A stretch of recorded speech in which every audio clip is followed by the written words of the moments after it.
कि जो हमला हुआ इसमें बस 62 लश्कर के आतंकी और हैंडलर मारे गए हैं। तो जानकारियां इस ऑपरेशन के बाद लगातार अपडेट हो रही हैं। उसी कड़ी में अब यह जानकारी सामने आई है कि 62 लश्कर के आतंकी और हैंडलर्स मारे गए हैं इस ऑपरेशन में, जो अलग अलग नो टारगेट चुने थे। आपको बता दें कि इस ऑपरेशन में केवल हमारी फोर्सेस ने ही अहम भूमिका नहीं निभाई है, बल्कि हमारी खुफिया एजेंसियों ने भी अहम भूमिका निभाई है। पिन पॉइंटेड टारगेट को चुना गया, उनके बारे में जानकारी जुटाई गई और उसके बाद इस हमले को अंजाम दिया गया। और इस हमले के बाद, इस स्ट्राइक के बाद आपको बता दें कि तमाम तरह के एहतियाती कदम उठाए जा रहे हैं, न केवल सीमावर्ती राज्यों में बल्कि देश के अलग अलग हिस्सों में। आज 7 तारीख है और 7 तारीख को आज मॉक ड्रिल भी, महा मॉक ड्रिल भी देश में होने जा रही है।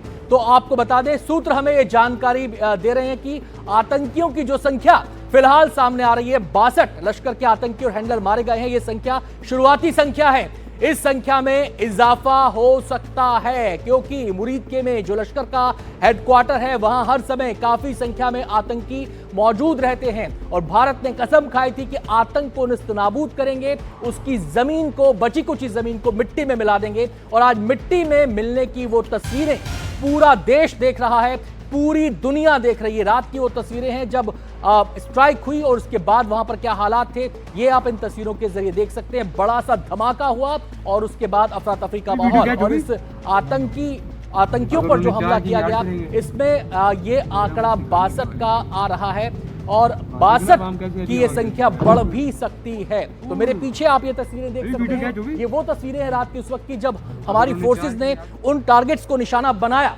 जिनको चिन्हित किया गया था।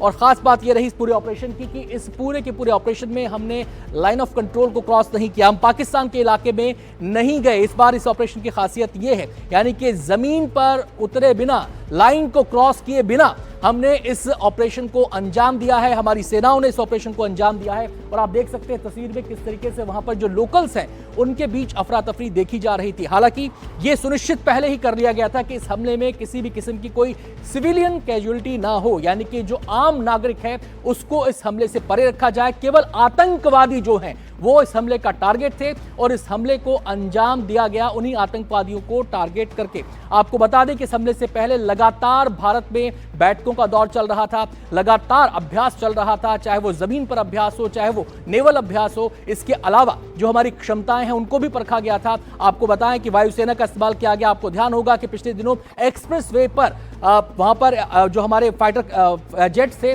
उन्होंने भी अपनी ताकत को प्रदर्शित किया था देश के सामने कि वो कितने सक्षम हैं, और उसकी भी प्रैक्टिस की गई थी। तो तमाम तैयारियों के बाद इस आतंकी हमले को अंजाम दिया गया, जिसमें 62 लश्कर के आतंकी और हैंडलर मारे गए हैं और ये आंकड़ा और भी बढ़ सकता है। और लगातार इस मामले को लेकर जानकारियां भी अपडेट हो रही हैं। अभी थोड़ी देर पहले हमारे जो सहयोगी थे वो बता रहे थे कि किस तरीके से जो अमृतसर में फ्लाइट्स आती हैं, गुजरात में सीधी फ्लाइट्स आती हैं, उनको डायवर्ट कर दिया गया है।